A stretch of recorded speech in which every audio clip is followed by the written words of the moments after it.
Que devient une personne qui meurt dans ces circonstances, accident, mort accidentelle ou meurtre? Cette question me taraudait depuis un certain temps. Nous savons ce qui arrive à ceux qui s'éteignent paisiblement, mais qu'en est-il de ceux qui disparaissent dans des accidents, notamment lors d'attaques terroristes ou d'accidents de la route? Pour l'imaginer, il faut d'abord penser que vous y êtes. Je me rappelle être allé rendre visite à mes parents exactement au même endroit, il y a environ 2 ou 3 ans. Aujourd'hui, je regardais la vidéo d'un YouTuber très connu dont j'ignore le nom. Il réalise des vidéos humoristiques, probablement un frère et une sœur. Et ils devaient justement s'y rendre. Leurs vidéos montraient qu'ils ont eu la vie sauve de justesse. Nous pensons toujours avoir eu de la chance de ne pas être là au mauvais moment. Mais que se passe-t-il réellement quand tout tourne mal? Que c'est tragique et qu'il y a des morts. Qu'en pensez-vous? Une personne meurt paisiblement à cause de la vieillesse. Une autre succombe à une maladie. Quelqu'un qui a été hospitalisé, soigné, pris en charge pendant un certain temps, puis meurt. Et quelqu'un qui meurt subitement, y a-t-il une différence entre l'âme de l'un et son corps moléculaire, c'est-à-dire son corps subtil, concernant leur expérience? En réalité, selon moi, il existe 2 types de morts, la mort précoce et la mort naturelle. La mort naturelle est préférable, car elle permet à la personne qui meurt et à ses proches d'avoir le temps d'accepter la situation. La mort est en soi une expérience négative. Pourtant, même dans ce cas, nous avons un soi qui se souvient, un esprit qui garde en mémoire. Ainsi, le dernier souvenir dans notre esprit, s'il est très tragique et brutal, surtout, si hier encore mon enfant jouait ici, s'amusait, et aujourd'hui, il est soudainement absent, cela bouleverse tout le monde. En fait, dans notre série sur le voyage des âmes, nous avons constaté que les âmes jeunes et fraîches ont du mal à accepter leur mort. Elles essaient parfois de revenir pendant un certain temps, les personnes qu'elles aiment, elles ne réalisent pas qu'elles sont décédées. En revanche, il y a des gens dont la mort tarde à venir, comme mon beau-frère. Il lui a fallu au moins 6 mois pour quitter son corps. Il a eu un accident de la route et a été hospitalisé. On a tout tenté pour le sauver. Il est resté 2 à 3 mois à l'hôpital, puis est rentré chez lui, complètement paralysé. Ou ma grand-mère, elle est malade, souffre d'amnésie et ne peut plus s'alimenter. La famille est inquiète. Dans leur cas, d'une certaine manière, l'homme espère échapper à son corps. Donc ce que je souhaite, c'est que vous, les gens, restiez dans vos prières pour que personne dans la vie ne connaisse une mort prématurée. Parce que, pour faire face à cela, il faut du temps. Alors la question se pose, comment s'y prendre? Pour cela, j'ai ma propre découverte personnelle. Le monde dans lequel nous vivons est construit d'une certaine façon. Je l'appelle le monde de l'histoire et du temps. Ceux qui sont maîtres spirituels, qui se sont élevés au-delà du corps, comme Krishna, Shankaracharya ou Ramana Maharshi, croient que tout cela dans ce monde est un mensonge, une illusion. Mais l'homme ordinaire garde encore le fil du temps, les souvenirs qui lui ont été tissés.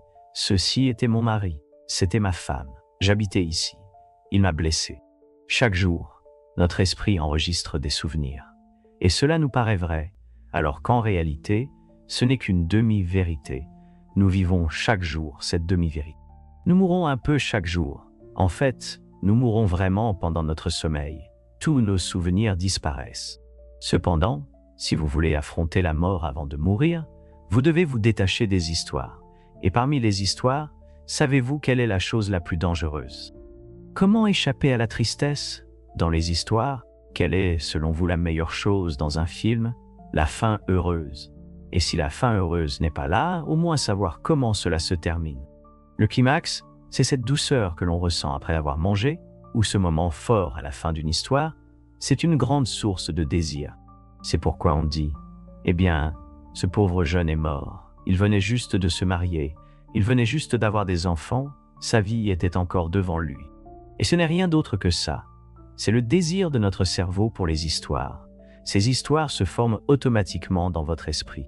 Mais chaque fois que vous voyez que l'histoire est en train de se briser, comme cela vient d'arriver ou comme c'est arrivé à un de vos amis, observez cela comme un fait. Que fait notre esprit? Dès qu'un accident arrive, dès qu'un événement douloureux survient, il veut l'effacer. Il ne veut pas le regarder, ne veut pas en parler s'il veut parler, il veut toujours réagir pour se venger, il ne l'abandonnera pas. Il essaie toujours de changer l'histoire par sa réaction. Alors que ce monde est une vaste toile, un canevas du temps. sur lequel se construisent ses souvenirs, ses histoires. C'est son frère, c'est sa sœur, c'est le roi, le premier ministre, le policier, le terroriste.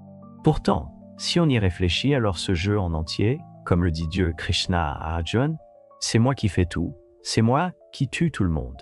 En fait, lorsque Dieu Krishna a été maudit par Gandhari, lui disant qu'il aurait pu empêcher la guerre du Mahabharata, mais qu'il ne l'a pas fait, il répond chaque fois qu'un homme de l'une des deux parties mourait.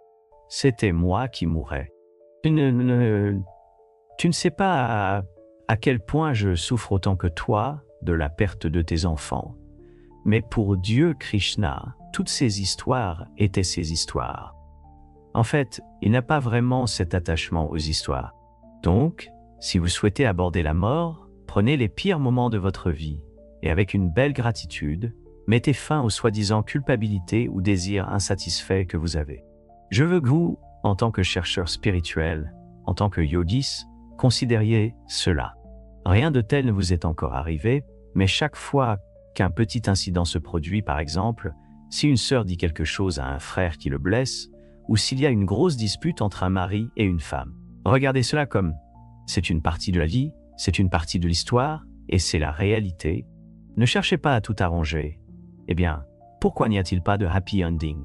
Parce qu'en vérité, dans ce monde physique, il n'y a pas de happy ending. Il y a deux types de morts. La mort prématurée, la mort bénie. Et nous créons des histoires dans notre tête 24 heures sur 24. Nous essayons de vivre ces histoires. Parfois, essayez de briser ces histoires. Par moment, ne pensez pas. Accordez-vous une pause de 2 secondes, 4 secondes. Regardez autour de vous.